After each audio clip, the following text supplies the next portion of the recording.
आणि पंढरपूरची निवडणूक मीडियामधून फार त्याला मोठं हाईक केलं गेलं होतं, पण वस्तुस्थिती तशी नव्हती.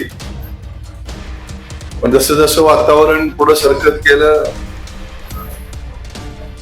आणि पूर्णपणे झोकून देऊन आम्ही दोघांनी आणि सगळ्या सहकार्यांनी त्या निवडणुकीमध्ये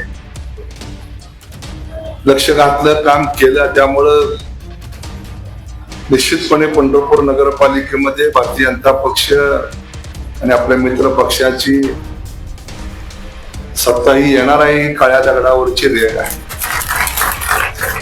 तुमचा काळा दगड आणि पांढरी रेग त्या ठिकाणी 3 तारखेला जर निकाल झाला असता तर पंढरपूरकरांनी दाखवून दिलं असते. पण मी अजून देखील पत्रकार बंधू इथं उपस्थित आहेत, त्या नेत्यांना आव्हान आणि विनंती करतो, सरकार जर तुमचं असेल तर तुम्ही सूचक म्हणून मी त्या ठिकाणी सही करतो, तुम्ही अनुमोदक म्हणून ते नेते यावेत आणि पंढरपूरचा निकाल 3 दिवसात तुम्ही लावा. तुमचं सरकार आहे ना, 7, 8, 10 तारखेच्या आत लावा. आपलं मतदान 20 तारखेला आहे. माझा जर तिथं पराभव झाला तर तोंड दाखवायला मंगळवेढा शहरात येणार नाही. मात्र तुमचा पराभव झाला तर तुम्ही देखील तोंड दाखवायचं नाही. हे त्या ठिकाणी येऊन लोकांच्या समोर, पत्रकार बांधवांच्या समोर त्या ठिकाणी सांगा. पंढरपूर नगरपरिषद निवडणुकीच्या निकालावरून आता राजकीय वातावरण चांगलंच तापलंय. या निवडणुकीच्या निकालावर तीर्थक्षेत्र विकास आघाडीचे नेते भगीरथ भालके आणि भाजपचे माजी आमदार प्रशांत परिचारक यांच्यामध्ये जुंपल्याचं पाहायला मिळालं.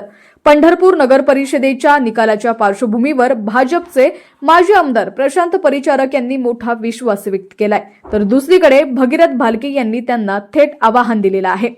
प्रशांत परिचारक यांनी दावा केलेला आहे की पंढरपूरची निवडणूक मीडियामधून फार त्याला मोठं हाईक केलं गेलं होतं, पण वस्तुस्थिती तशी नव्हती. निश्चितपणे पंढरपूर नगरपालिकेमध्ये भारतीय जनता पक्ष आणि आपल्या मित्र पक्षाची सत्ता ही येणार आहे.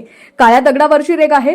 परिचारक यांच्या या दाव्यावर तीर्थक्षेत्र विकास आघाडीचे नेते भगीरथ भालके यांनी त्यांना थेट आवाहन दिलेलं आहे.